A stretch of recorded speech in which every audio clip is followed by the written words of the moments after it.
Hey guys, if you're shopping for knives and gear, make sure you check out the description of the video you're watching right now for a link to my Amazon store where I've compiled some of the very best items available, including some of my own personal recommendations. Thanks! What's going on, YouTube? Metal Complex here, and welcome to episode, it's either 52 or 53.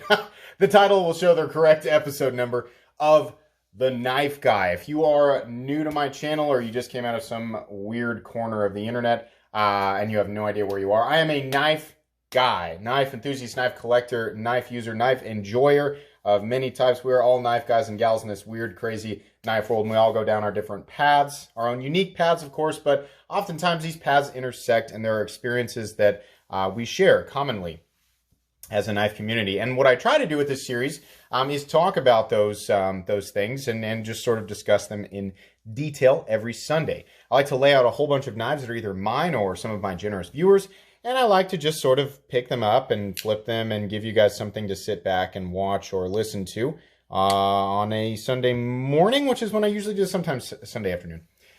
Anyways, thanks so much to my generous patrons who are supporting me right now. I would not be able to do this without you. If you'd like to check out my Patreon and get your hands on some cool stickers, there is, of course, a link in the description. Your support would mean the world to me. So what are we talking about today? So, I can't remember what it was that I was watching, but somebody was describing something that happens when you watch the same thing over and over again. Not that necessarily, we'll kind of transition here, but when you get your information from the same source over and over and over and over again, it starts to kind of mold you into whatever person you are right now, right? And this is true of all things. Like all of us are, made up of, based on our own individual experiences and what we've heard and what we've learned from, taking actions on the information we've got. It turns us into this unique person, right? And people are more or less likely to get information from news sources based on one reason or another. But the fact remains is that you are the person you are today because of past experiences. That is consistent, right? So, if you were, if you were raised on an island, if it's just one entity raising you on an island, you had no knowledge of anything outside of that island, then the person that you would become 30 years later would be entirely based on the information that you had access to on that little island, right? That is, a fact, no matter who you are, right? But anyways, what I'm talking about today is nowhere nearly that complicated. The reviewers that I have watched and the channels that I have enjoyed, I have, obtained an enormous amount of information from these channels. And a lot of times I immediately agree, and then I find, different information down the road that makes me question one thing or another. But certain things that I have come to either, enjoy greatly or absolutely dislike have solidified. And I've realized that some of these have actually come from watching and listening to other knife reviewers. And I feel like anybody who's, has a platform and then their audience grows and grows and grows, if they pass, they're constantly voicing, things that bother them or things that they love, it will, in some cases, not all the time, but in some cases it ends up becoming the opinion or, that person essentially becomes biased for or against those things because they're constantly hearing you talk about them, right? So what I'm saying is I am guilty of developing certain tastes and bias from listening to other knife reviewers, and I'm worried that some people might, get the same thing from this channel. And I suppose it can be good or bad. A good example is my extreme hatred for T6 screws. I hate T6 screws. I don't like them. Why? Because the bits that you use to adjust the heads are small, and the heads themselves are small, and when they strip, it's right. So a lot of people may have more of a steady hand than me, right? Or maybe they just it just isn't something that they've ever thought about, and maybe they've never experienced anything negative, but all of a sudden they're like, well, he says they're bad, so I'm going to think that they're bad, right? And so it's kind of like, that's a little bit unfair because I'm not allowing everybody to have the experience for themselves. I think so. I was listening to OCD for EDC's video on his take on sprints and stuff like that. And this is outside of that, there's this whole, Nick Shabazz talks about the unfairness that comes along with limited production runs and sprints and things. And it's like, well, a lot of people want these, and they play on the whole like fear of missing out thing, and so people buy them, and it's kind of frustrating because a lot of these are really good models, and people just want to experience them, and they can't, right? And then there are some other knife reviewers who agree or disagree, and OCD for EDC talked about, that's true, and then gave his points and kind of was on the other end of it. I'll let you guys watch that if you want to. My take on that is, I'm kind of indifferent. I understand both sides of it. I review knives on this channel, whether they are available, whether they're unavailable, expensive, inexpensive. I like what I like, and I've come to this point. I've come to the conclusions that I have. My reasons for liking this stuff are my own, and that's just where I stand. So whatever. That's just how it is. But it's funny that like for a little bit, I remember watching Nick Shabazz's video on that, and I was like, yeah, that is unfair.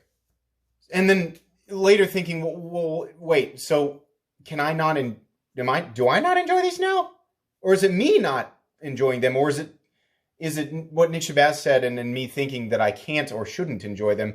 And I realized, I was like, that wasn't his original point, right? I mean, Nick says, I think for myself, and this is just my opinion, right? And that's the case. That's the thing that we all have to firmly hold on to, is that, when you're listening to somebody else talk, generally that person will say, this is just my own opinion. You can come to whatever conclusion you want. And you have to decide that for yourself, and not just make that decision because that person is telling you that they agree or disagree with whatever the thing is, right? And so, like, yeah, I mean, this kind of stuff comes out in my reviews. I emphasize things like, oh my goodness, look how drop shutty that is, right? We just had a discussion video on drop shuttiness and bearings, right? And, these surfaces are all so nicely knocked down. And, sometimes I don't like jimping underneath the flipper tab, this or that. And, I mean, the funny thing is a lot of that is my own, some of it is my own, experiences using knives, and I'm like, I don't like that, right? And some of it is my own experiences just sitting around and like being a crazy knife person and obsessing over every last little detail, and then bringing these micro frustrations to light. And, I feel like in most cases, people look at that and they go, I haven't experienced that. I don't really care about that. Or, yeah, I absolutely agree with that. I've experienced that too, and I'm going to keep thinking this way. In some cases, this is what I'm worried about. Person C goes, I've never experienced that, but that does seem like something that maybe I should be frustrated about. And so then a bias is created against that thing, or knives with that element, right? Without having ever been bothered by it in the first place. And this is kind of, again, a lot of these episodes are hybridizations of other episodes. We've talked about, bias being created after like finding out that there's some innovation or some change in some model. And you never realize that the previous model, that element or that feature of it was flawed to begin with, right? And so you develop this idea that thing is wrong and you can't go with that anymore. And I'm saying this, but I definitely, oh my gosh, I'm definitely just like, nylon washers, for example. Didn't even know, but, a long time ago, especially when I was a teenager, no idea about the internals of a pivot on a knife. I was just like, this knife looks cool, right? This is a cool looking knife and it cuts. That's where I started, right? That's all that mattered.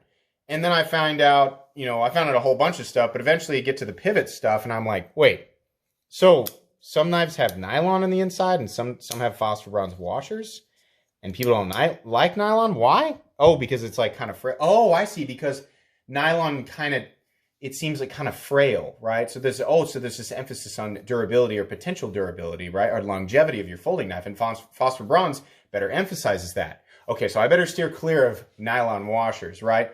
Oftentimes we do that without looking into what the potential benefits of, in this case, nylon might have been, why somebody might choose nylon over phosphor bronze, which at this point, I actually am kind of like, yeah, I get that nylon is, it's unlikely it's going to tear. It keeps debris out, and it's oftentimes even smoother than phosphor bronze. Some people might prefer that, without going down the bearings route, right?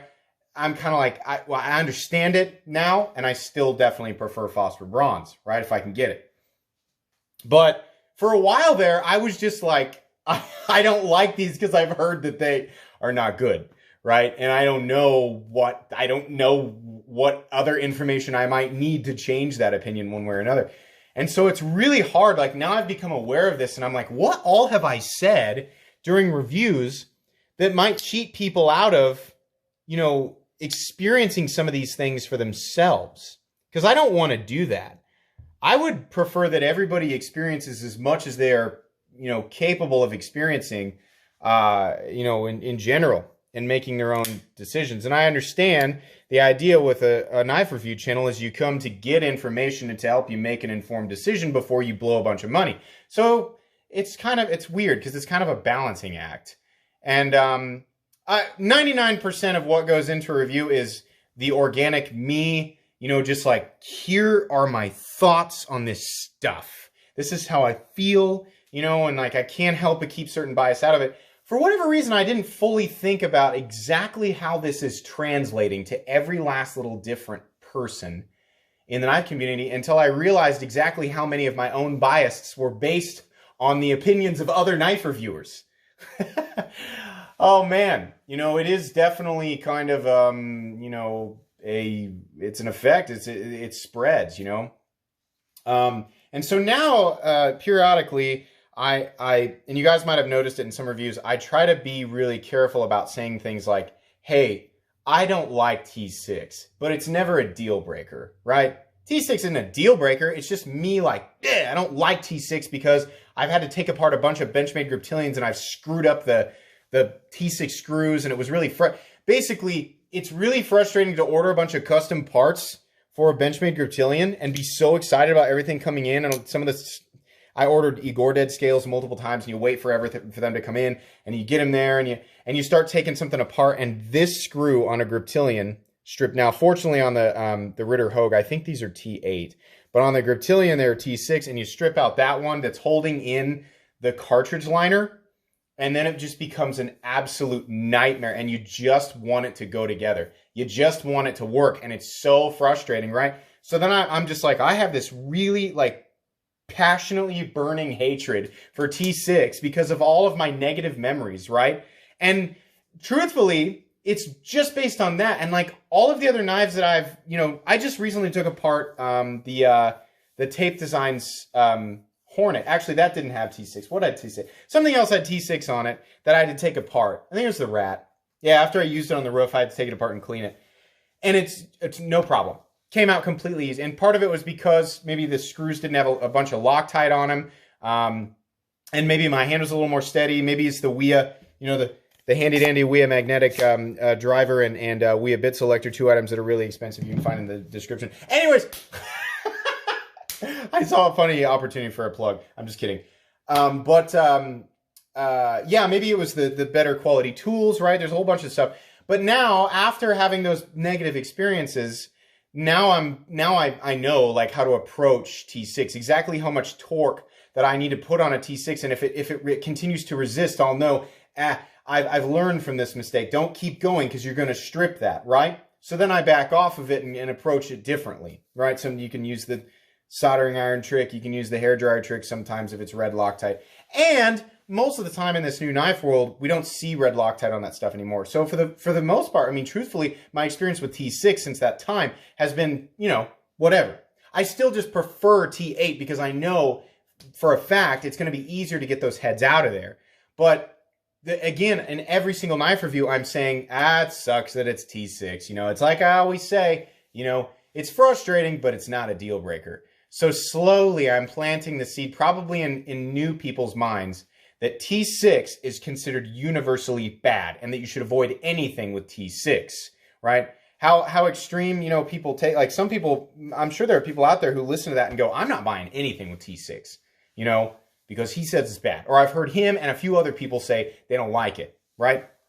And it's like, oh no, I might be turning them off to a whole, because there are some great, the Rat, for example. Yeah, this is an amazing design, and it uses T6. I don't want to unintentionally turn anybody away from the Rat just because of the T6. I mean, yeah, it's got 14,000 T6 screws all over it, but it's still a great knife. Still a great knife. Look how, but anybody who saw that picture on Instagram of how badly beaten this thing was, look how nicely it cleaned up. It's totally dull, by the way, completely dull. But I mean, I'll put a new edge on it, it'll be fine.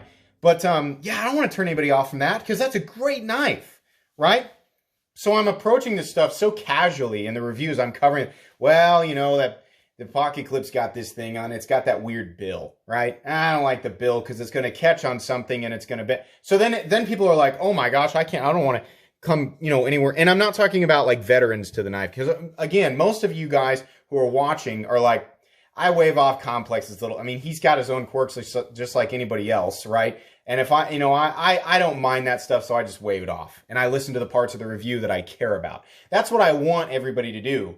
But the people who are the most vulnerable to getting the wrong end of that are new people. And that's ironically who I'm really trying, at least a big chunk of my channel is specifically meant to cater to new people.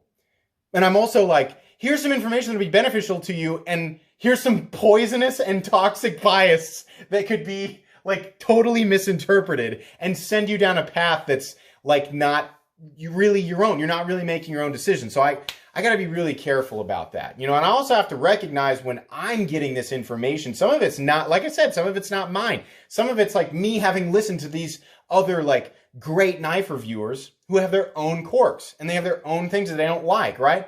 Some of that is born out of that. And so I'm just repeating it without actually, you know, thinking to myself, have I actually experienced a negative outcome regarding some of these factors? Or am I just not, do I just not like it just because? Yeah, you know, Greg Medford. People don't like him. They say he's mean. So I guess I won't buy Greg. Listen, I mean, like, that's a great point. These knives are amazing. Greg Medford makes incredible knives. And, you know, people have had both positive and I guess negative experiences, right? And some people just don't. Some people, it's the political thing, and some people don't like his personality. Some people are immediately turned off by arrogance, right? Anybody who's arrogant is immediately somebody that you can't do business with. I don't really think of it like that. I think arrogance and, you know, the range of different emotions and the different, you know, what can come out in any individual personality. I mean, everybody's capable of acting a certain way in response to a certain circumstance. Some people are more prone to anger. Some people are more prone to aggression. Some people are more prone to, you know, egotistical actions. And, you know, on the opposite end of that, right? I mean, but there are definitely circumstances that can bring out all of those traits in pretty much every single person, right? There's something that can occur to make them act a certain way, right? So swearing off a person because they're arrogant, it's like, I've met a lot of people who I think, in fact, most of my closest friends have the biggest egos ever. They're, you know, by a lot of people's definition, douchebags, but I still love them, right? I mean, like, if they got stranded, would I go change a tire for them? Sure, because whatever, man, arrogant, you like or dislike. I mean, you know, so I guess what I'm saying is that that's a great example, is that I feel bad for people who hear other people say, you know, I don't like this person or this knife because of this thing that bothers me a lot more than it might some other people. And then they forget to add in the part, but you should experience it for yourself to decide whether or not that person or element of a knife or knife in its entirety are actually, you know, something you want to avoid. So that's really, really important, right? I mean, there are universal things. Like, I mean, obviously there are, you know, knives out there that are just abysmal, like abysmal designs, right? I mean, I would never tell somebody to go buy an M-Tech. Sorry, M-Tech, make better knives, you know? I just wouldn't. And I mean, I understand some people even like M-Tech knives, but I'm so strongly against that. I feel like there's so much information out there that shows exactly, you know, how bad these are versus, I mean, so many other options, even in the same price range, that it's just impossible for me to say anything good about the designs. And obviously there are people out there who are truly terrible and evil people, right? I'm not going to be like, well, you know, you know, this dictator from time period, you know, from a time period long ago committed mass genocide, but maybe we should give him a no. I mean, obviously, I'm never going to say something like that, you know. But there are so many foggy areas in the knife world. There's so much information out there. There's so many varied experiences. There's so many different little things to consider. In fact, there are infinite variables and an inconceivable number of circumstances where all of those individual variables may or may not come into play.